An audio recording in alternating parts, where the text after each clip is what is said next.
Okay, happy Halloween to everybody who's listening.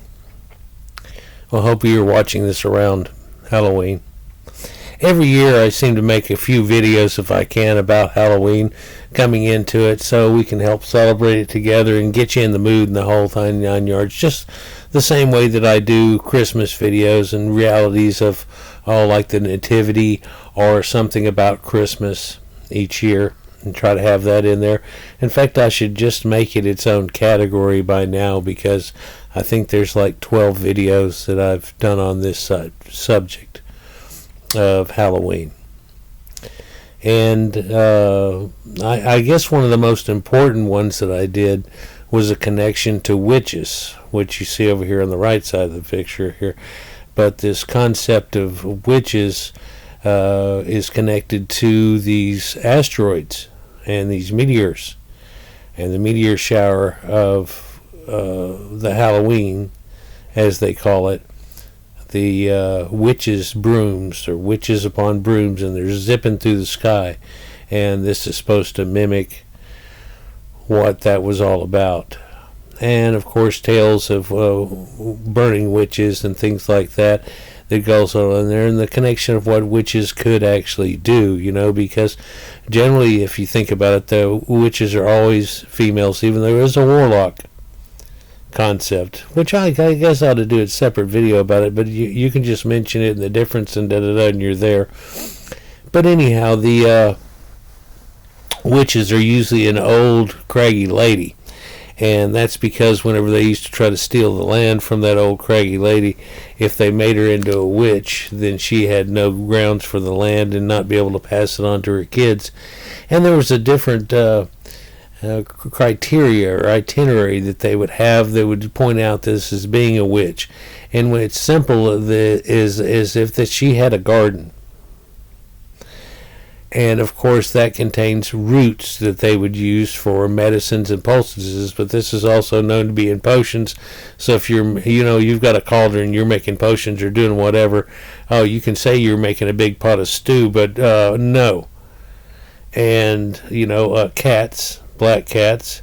In fact, I did its own separate video here just a couple of years ago on Halloween. Then there's the idea of Frankenstein. So I'm just recapping on these for y'all a little bit, but the idea of Frankenstein, and of course we can see modern things that develop out of that, but it's in its original concept. It was a person that was cobbled back together out of dead people and then use electricity to reanimate, restart the heart, just like you do with pads, clear, boof, and do that type of thing and start somebody back over. Of course, if they're dead for days and days and stuff, it wouldn't work. You'd have to be working with extremely fresh bodies, and then one would wonder, if you're trying to hook it all up, why don't you just use that one? What's messed up with it? And try to fix that one part and attach it back to it. Then there's the whole idea of hooking up a brain again and things like that. But that idea of a cobbled back together man that comes back as an undead and is part of the underworld and the whole thing, and the idea of Halloween goes way back. In fact, Osiris is that way, where he was cut into pieces and then put back together, except they couldn't find his penis because the catfish ate it. So they had to make a magical golden one that Isis turned into a falcon type creature and set upon it or whatever, and that's got to hurt. But then again, boom, now she is pregnated with Horus and goes on from there. So the idea of a Frankenstein's monster type thing could really have developed a lot out of that and its thoughts, but it had a lot to do with when people were finding out that muscles would still twitch just like a frog will, if you ever did that in science class, and you would take a 9-volt battery and prong and it would make his leg move, even though it's a well dead frog that you're dissecting. Ew. Anyhow, other people like the werewolf I talked about, and how that connection all connects back up to Proto-Indo-Europeans with these wolf clan type idea and the whole concept that goes with it. But then again, it also hooked up to ancient rabies, and it seemed like that it worked up with that. But then there's this idea of lycanthropy that goes with that, and so you end up, would go wild, and during that time your fingernails would grow real fast, and hair, all kinds of things that showed up to be real odd. And they had people which seemingly were attacked by rabies and unable to control themselves, and they don't like water and stuff. But I also showed the connections of silver and why the moon is hooked up to the werewolf and its howling of the moon and all of that situation, but also how silver is a bad thing for werewolves, and how silver hooks up to the moon as its antithesis, and that just works together. And it's like, well, how old is this tale? This goes way back. It goes back before recorded history. But what shows that these people knew these things? I mean, it's not just luck. This concept of 108 goes with it too, and with the moon, and there's 108 moon widths, which are 2160 miles, which goes with sacred geometry and stuff that are in between us and the moon. And it's just all these things that hook up together just incredibly with math that ancient people had that they don't want to tell you about in the modern day. Let's continue. I also did one about Dracula, and they show a pretty weird form of it there, but I talked about the difference of Vlad the Impaler and the concept of Dracula and how that goes, and the little folklore that goes along with Dracula and stuff. You can look up any of these movies. Probably just look up Halloween and it'll all show them up. But I need to kind of put them in their own category, although I'm getting a plethora of categories off this. And then you have concepts like a Medusa or a hag or something like that, and that's there on the far left, that all go up to things. But we're trying to talk about mummies, and in reality, whenever you have this idea of a mummy, people in ancient times, whenever they did their pseudo-archaeology or tomb robbers, would get into a cache of mummies. There apparently was an idea that at least one of them was a protector.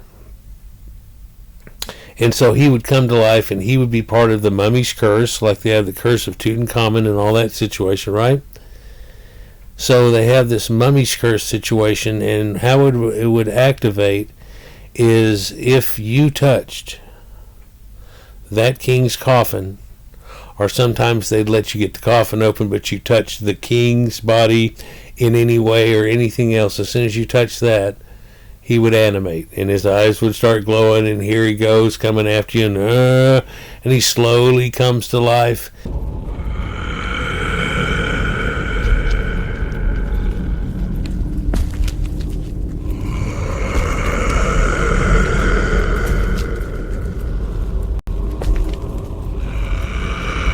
And he never can run or do anything like that, but he's just constantly after you.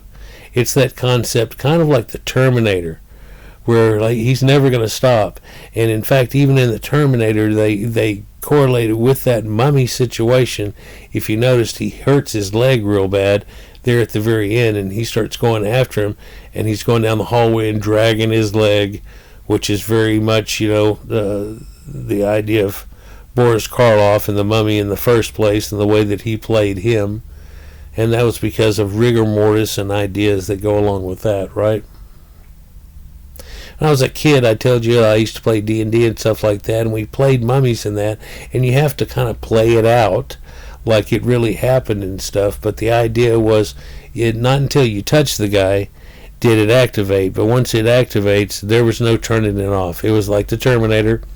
And in some situations, it depended on which way you were looking at this and which way you were going to play them. Just like there could be a vampire, but then there's Count Dracula, and he's a little bit different. And situations like that, how are you going to play this mummy? And the concept was we would plan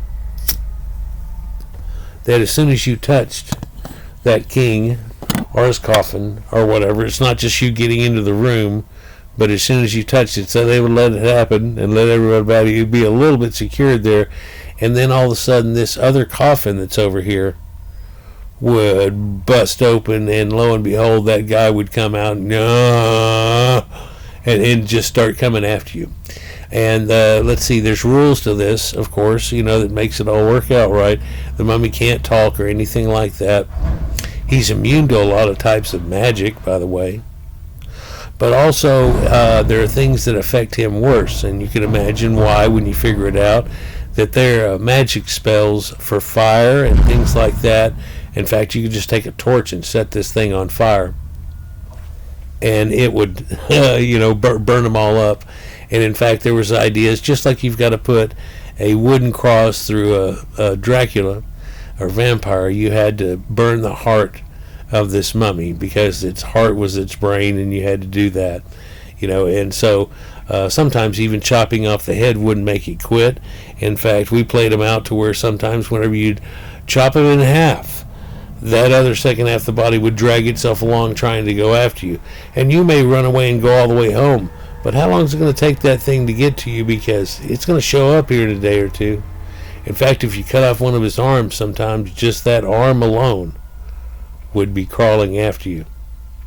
Which makes a connection to Edgar Allan Poe and stories that go off of that and everything. And I love the mummy concept, and it's one of those things from the 1940s and 50s where they had all these drive-in movies and all that stuff about all these things, which the werewolf and Frankenstein and all that came from.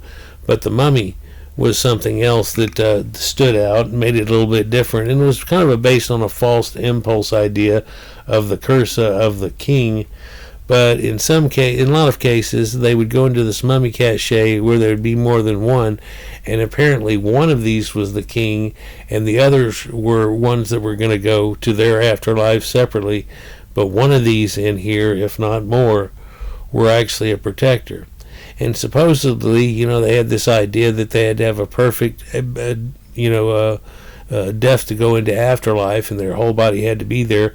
Well, they would wound this mummy in such a way as it would be the one that would be left behind to protect him, and that's the idea. So later it was done with Ushabti dolls, and those little bitty, G.I. Joe sized dolls that they generally have, but those are supposed to represent the people that helped you and assisted you in the afterlife. Because in the very earliest of times of Egypt and in Sumeria, they actually used to kill the servants and important people and have them go with them. And people always wonder how they get them to even do that. Well, if they were going to surely go to the afterlife, you had a free ticket there if you wanted to do that, but you would end up still being in your position that you were in before that. But that's why people were willing to do it, because there was a great question on whether, if other than that, they'd be able to do anything, right? But that quickly, in the earliest of dynasties and way back in early dynasties of Sumer also, they both had that concept, and they both went away. Egypt went to the idea of Ushabti dolls. But they took that concept of Ushabti dolls and how that was supposed to begin and become something to come out of it would become the mummy. And again, the mummy would be kind of like the Terminator, to where all of a sudden if you call yourself Sarah Connor, but if you touch the mummy, he would come to life and he'd be going at it. And a lot of times when we played him out as being a realistic situation, you would be like, he's going to come after you no matter what. No matter what anybody else does. And you have to kind of figure this out, but he's basically going directly after you. You're the one that touched him, and he's like, you do not touch, master, and he's coming after you. There's no speech. It's just inflection of ideas. But he wouldn't go after anybody else. In fact, would walk just right by him. But if they touched him in any way, or caused any magic, or any damage, or brandished a weapon in any way, then all of a sudden he would go after that next person, and he'd be stuck on that one too. And you couldn't just ping pong him around. Well, now he goes for me. Now he goes for you. Now no, we're not going to play that game. He's just going to go after that secondary guy and go back for the first one. And he has this thing, and he's not going to quit. You have to stop him. It's not going to quit. You can run away through the dungeon or through the tomb. And I took the Valley of the Kings one time and made a little thing out of it. And then you're running around out of there. The only problem is that this mummy knows all the secret passageways that there are that you don't even know exist, and so on. So you'd get away from him, and you'd look back, and he's still dragging his leg and walking because he can't run. So you run and take a corner and turn another corner, and there he is coming right at you, because you can go this way too and end up in the same spot. And if that goes on anyway, then he's after you. And if you ever got caught at a dead end, well, they call it a dead end for a reason. And the way you would play a mummy as far as attacking somebody, he had 3 times the strength of a normal human. He could pick up one of those Egyptian blocks and just pull it over his head and throw it on you and just squish you. You're screwed. But he could also just grab you by his hands and break your neck. He could rip your arm out of socket. He's incredibly all-powerful, but of course there's minuses and pluses and everything, and the minuses is he takes double damage from fire damage and so on. And depending on how you play them and how much hit points you give them or the amount of life you give them, like in a video game or like in Dungeons and Dragons, make it to where they last for long enough, and they touch you and they cause burning hands, which causes damage to you. Right? And they can have different types of damage too, that whenever they grab a hold of you, they can do a life force, and it steals your life and gives it back to them, so it kind of heals them up. Even though you've already shot 8 arrows into him, all of a sudden he healed almost back up because he touched what's-his-name, and as soon as he did, he sucked about a quarter of his life out and gave it all to himself.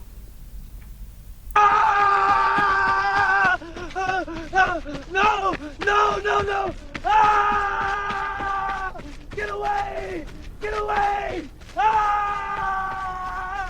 Ah! And again, you can get out of that tomb, pyramid, wherever it is, and run all the way to your camp way away, which has happened before. But you give that guy a couple of hours, and he's going to slowly make it to where you are, walking along, and he's like the Terminator, and he doesn't quit. And he's not going to quit until you quit moving and die. In fact, if you want to play it out correctly, the guy that touches the casket, let's say it's an NPC guy that helped you out that was supposed to show you the way into the tomb, and he touched the stuff, and the thing comes after him. If you leave it alone, he will kill him and then suck his life force out and then drop him as a dead husk, and then turn around and walk right back to where he was, get back into that leaned up coffin, and his eyes will dim back again, and then he's back to being a guardian again. Can happen over and over again. I like the Mummy movie that came out, Mummy Returns, and had Brandon Fraser in it and so on, and they played that out pretty cool. In fact, I really liked it when the Pharaoh was after him and he was the sandstorm. They had the face in it, y'all remember that. But they played that out a little bit wrong, and nobody wants to pick it apart and everything, but yet there we go. That was a decent essence of one way to look at it, I guess. But he was the mummy that came back to life himself and then turned into a normal human. So that's a little bit different than the idea of one that animates. It's a protector of the king or the pharaoh. And he wouldn't stop until, whoa. And there's ways that we played them to where there was just this one protector thing, and he was very powerful, had a lot of hit points too, so it wasn't like, well, I shoot him and you shoot him. Okay, now he shoots him and he's dead, and he never got to touch anybody. No. You better get the hell out of there. It's not something that is going to be just 1, 2, 3 ABC and we're done. In fact, you have to pull off certain things to make it even happen with certain ones of these guys. And of course, if you think about it, fire does extra damage, so you try to do this and try to do that, because literally you can just set him on fire and he'll start taking damage every round for being on fire, over and above whatever you're shooting arrows or doing whatever with. anyhow, that's that's the mummy, I guess, and that's the classic mummy, and the idea you thought of that. There's no real basis for that exactly that they had. I mean, even in the Egyptian tombs, even with the curses, it was never a concept that this one extra mummy we've got here is going to come to life and protect the pharaoh. That's nothing that's there. They only kind of came up with that from being tomb robbers in situations and being scared as hell, which you can imagine, man. It's going through one of these tombs, being alone with only one or two people and stuff, and then having to crawl through it all the way, and it oh my gosh. And some of these mummies look very, very alive, but being all wrapped up, you can't tell that, and you start taking it apart and everything, and all these thoughts come to mind, and trying to get all the jewels and gems off of him that are all wrapped in. So in one of our little D&D campaigns, we had a deal where you had to get a certain amulet. And what amulets are those? Well, they're the ones that are always over the heart of the ancient Egyptian pharaohs.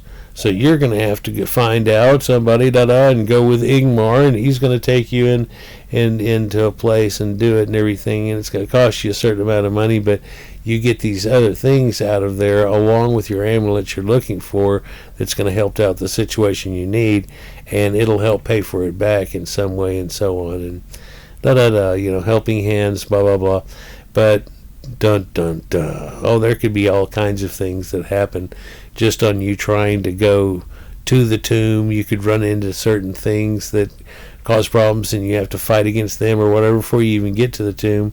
But then you talk about going through the idea of getting into the tomb and get into that, but as soon as you go messing with that pharaoh, well, before you do, you might set off a few traps and things like that. So it's always Indiana Jones-ish, if you will, right? But then once you get to the tomb, once you start to unwrap him to end up getting that amulet that's over his heart, whoopsie, as soon as you touch him, well, the dungeon master guy would roll a d8 and see how many rounds before this thing animates, and it's kind of a secret roll that he's done behind a screen or whatever, and just throws one out there and doesn't pay too much attention to it, but it says 4. So you go, well, you got about 4 rounds to get the hell out of there, and you don't have that much time before you end up getting this thing wrapped enough out to even get the amulet. Another we was. I see. We was. In fact, about the time you might be just about there, all of a sudden, secret attack, here's that mummy, and he's going to keep coming after you. He may come after just the guy that touched the thing so far, but he may just come after everybody. You can play it different ways, but that would be the same way that they play them out in movies and situations like that, and the same idea of how you play them out in your mind, that you would have to go against this mummy. So there's another one of our Halloween creatures that we've talked about, and we've all pretty much run through a bunch of them. Of course, there's still a lot more. And there's ones that I've done in other videos, which is not really a Halloween video, talking about, The Exorcist and Pazuzu, which was a demon in ancient Sumeria, and they play it out as being a bad demon, and possesses her, but in reality, Pazuzu is supposed to protect children and women in childbirth, and it is a demon that you have that chases away other demons. Because some are good and some are bad and everything else, and it has nothing to do with the idea that the Bible turned him into much later. But that's for another video, I guess. Anyhow, guys, here we go. That's the mummy. Famed Halloween creature and the creature of the night. Dun, dun, dun, dun. And a lot of decent movies have been made about him, and they're quite a scary creature because it's got that, it's coming for you. And kind of like Jason, he's always there. He may be slowly coming after you and you're faster running away. Yeah, that'll work out for a little while. But just like the tortoise and hare, he ends up finding a way to get there to where you are. In fact, in many ways, at an ambush point that you'd be like, how did you get here? Well, he just knows.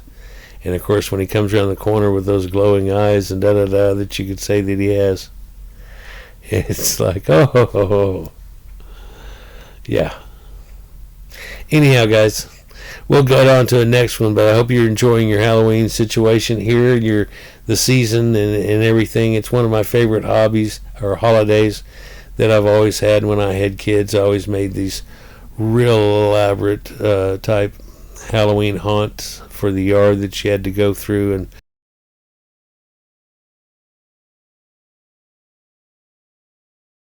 De los Muertos, or the Day of the Dead, and it's right there in the same little pinnacle of a few days. Is that in ancient times it appears that during that time, and the meteor shower that keeps coming to this day that we have, which is the Halloween meteor storm, or torrid meteor storm, that some part of that meteor storm caused a great catastrophe at one time. And the reason that is all over the world is because over the years it's affected basically all of the world. In fact, at the Younger Dryas event, it affected the world quite devastatingly. But then again, that's for other videos too. Anyhow, guys, like, share, and subscribe if you haven't yet. Let me know what you think down below, or if you have an idea for a Halloween type thing, or questions about something, or something you want to state about it, write in down below. I like having interactions. Alright, getting out of here.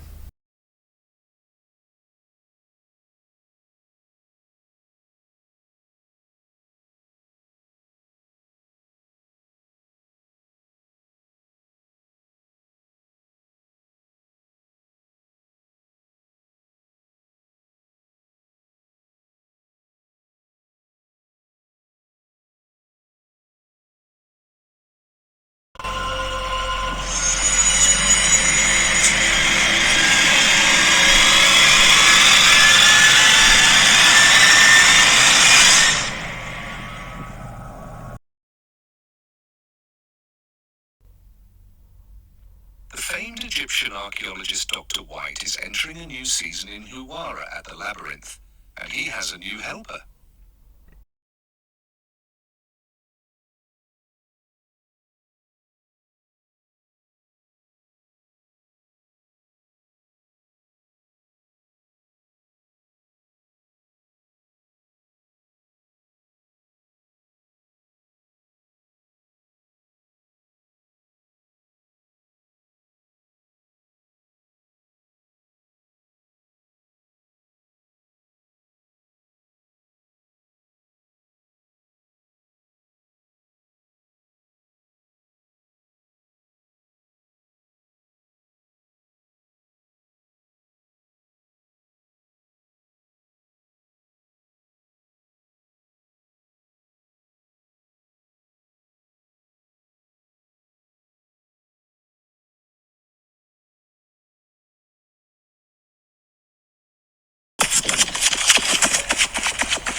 Dindo, vile and wretched.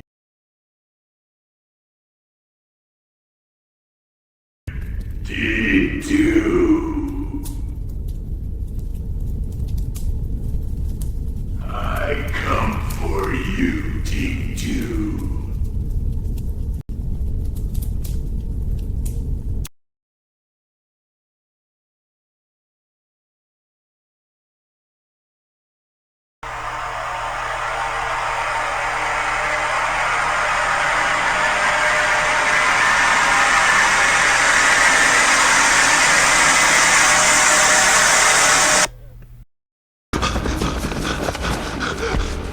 We was them!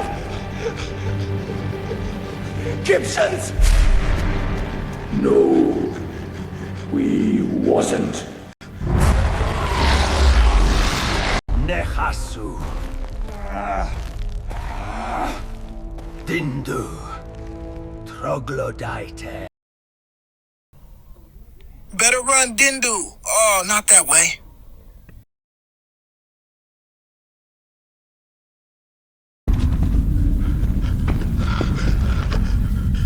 Troglodyte. No, we wasn't Egypt!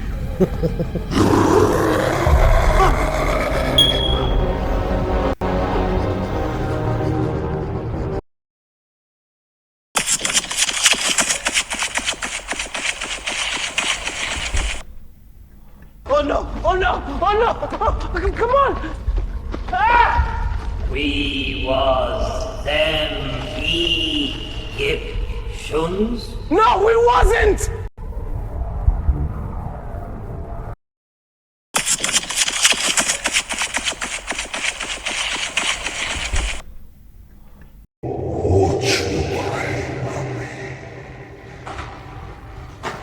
And I come for you, didn't you?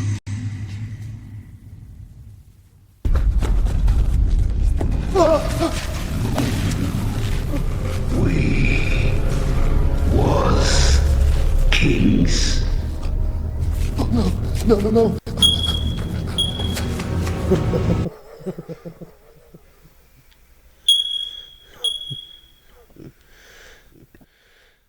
Nehasu. Dindu. Troglodyte.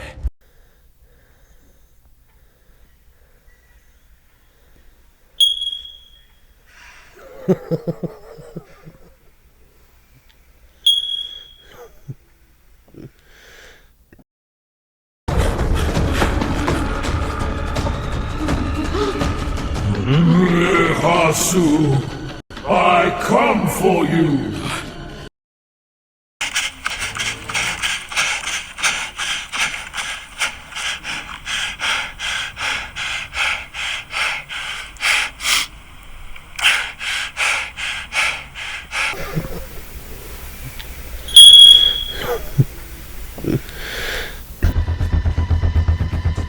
Nehasu, I come for you. Oh no.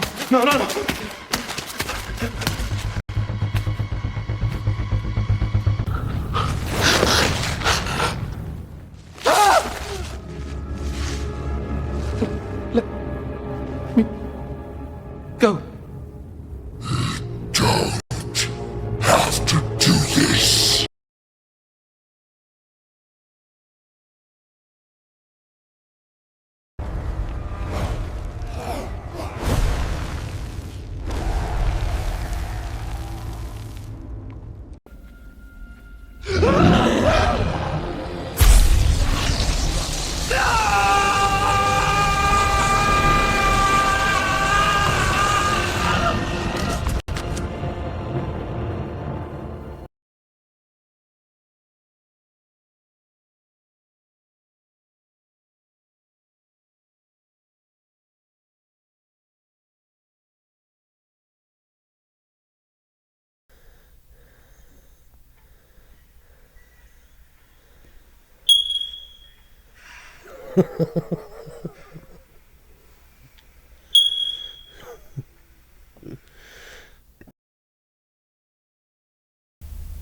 Peace.